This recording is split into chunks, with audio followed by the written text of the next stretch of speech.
Bonjour à tous. Aujourd'hui je vais vous faire une petite vidéo. Je vais essayer de la faire la plus simple possible pour vous aider à apprendre votre cours sur les atomes. Alors, première question qu'on va se poser, c'est qu'est-ce qu'un atome? Parce qu'on en a une idée un petit peu vague, mais si on veut apprendre la leçon sur l'atome, il faudrait qu'on visualise un petit peu ce que c'est. Alors l'atome, c'est la plus petite particule de matière à partir de laquelle on fabrique tout ce qui nous entoure. Donc les matières, qu'elles soient solides, liquides ou gaz, sont constituées d'atomes. Je vous ai pris un exemple ici, par exemple une plaque de fer. Si on zoome un petit peu la plaque de fer pour voir de quoi elle est constituée, comment elle est faite, eh ben on va voir qu'elle est constituée de plein de petites particules ici, qu'on peut assimiler à des petites billes comme ça. Et donc ces particules-là, c'est ça qu'on appelle un atome. Voilà. Donc une plaque qui serait en fer pur, eh ben, elle est constituée exclusivement d'atomes de fer. Donc ces petits atomes de fer là, ils s'accrochent les uns aux autres et bah, ça fait la plaque de fer que vous avez ici, d'accord? Plus grosse. Donc il y en a une quantité incroyable. On a du mal à s'imaginer le nombre qu'il y en a. Je crois qu'on n'est même pas capable de l'imaginer. Mais voilà, il y en a une quantité incroyable. Et quand ils s'accrochent tous les uns avec les autres, eh ben, on arrive à voir, nous, dans notre perception, on arrive à voir des matériaux qui sont constitués à base de fer. Donc votre canapé sur lequel vous êtes peut-être assis en ce moment, il est aussi fait avec des atomes. Vous-même, vous êtes fait avec des atomes, etc., etc. L'eau que vous buvez, elle est faite à base d'atomes. Toute la matière, l'air que vous respirez, le gaz, tout est fait à base d'atomes. Voilà, ça c'est la première partie. Ensuite, on va voir une des propriétés de l'atome. Donc maintenant, on va voir un petit peu ses propriétés et aussi sa constitution. Donc on passe à une deuxième partie. Donc cette fois-ci, je vais vous présenter votre cours, donc une partie de votre cours. Voilà, ici on a une représentation schématisée de l'atome de troisième, la manière dont on le voit. Alors qu'est-ce qu'on voit tout de suite? On voit que l'atome, il est constitué de particules encore plus petites. Il est constitué d'électrons négatifs et de protons positifs. Mais c'est bizarre parce que moi, quand je touche la matière, je prends pas de décharge électrique. Vous voyez, quand vous touchez une table, vous prenez vos couverts pour passer à table, vous prenez pas une décharge électrique. Donc la matière autour de nous, qu'elle soit liquide, solide ou gazeuse, elle est neutre. Électriquement, elle est neutre. Comment c'est possible d'avoir quelque chose qui soit neutre alors qu'on a des charges qui sont négatives, les électrons, et des charges qui sont positives qu'on appelle les protons? Et bien très simple. Tout simplement parce qu'il y a la même quantité de protons, donc de charge plus, représentée ici avec les boules rouges, il y en a la même quantité que d'électrons. Il y a autant de charge plus que de charge moins. Il y a autant de protons que d'électrons. Et c'est pour ça que la charge totale, elle sera nulle.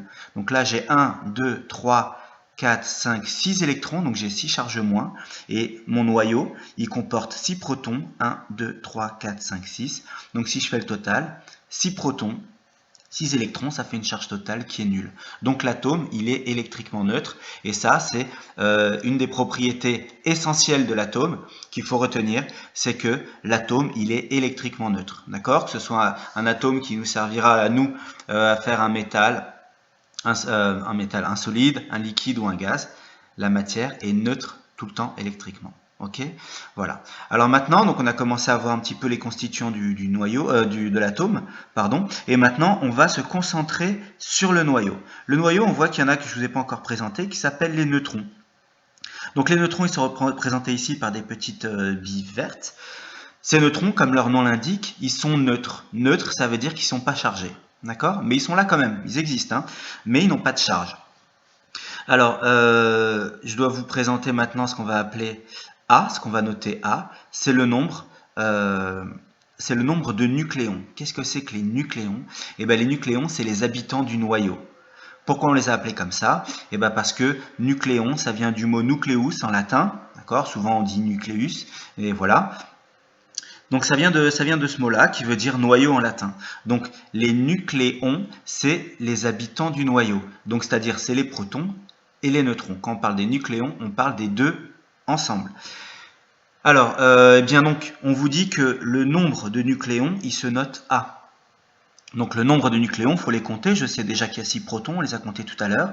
Maintenant, on va compter les neutrons. 1, 2, 3, 4, 5, 6, 7, 8. J'ai 8 neutrons et j'ai 6 protons. Donc en tout, j'ai 14 constituants dans mon noyau.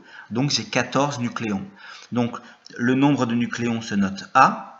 On l'appelle aussi le nombre de masse, je ne rentre pas dans les détails. Bah A, ici, il vaut 14.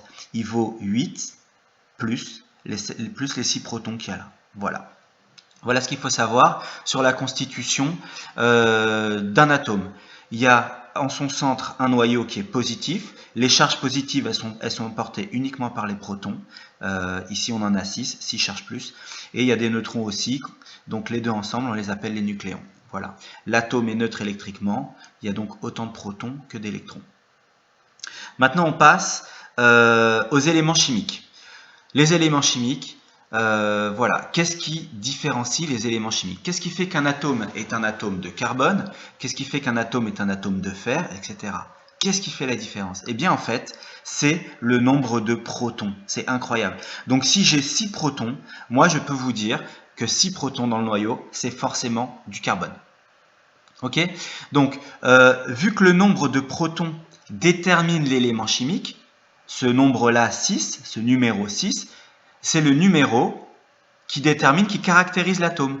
Donc on appelle ça le numéro atomique. Le numéro, donc le nombre de protons, s'appelle le numéro atomique parce que si je sais que j'ai 6 protons, alors je sais que j'ai du carbone. D'accord? Donc on va le noter Z, c'est noté ici.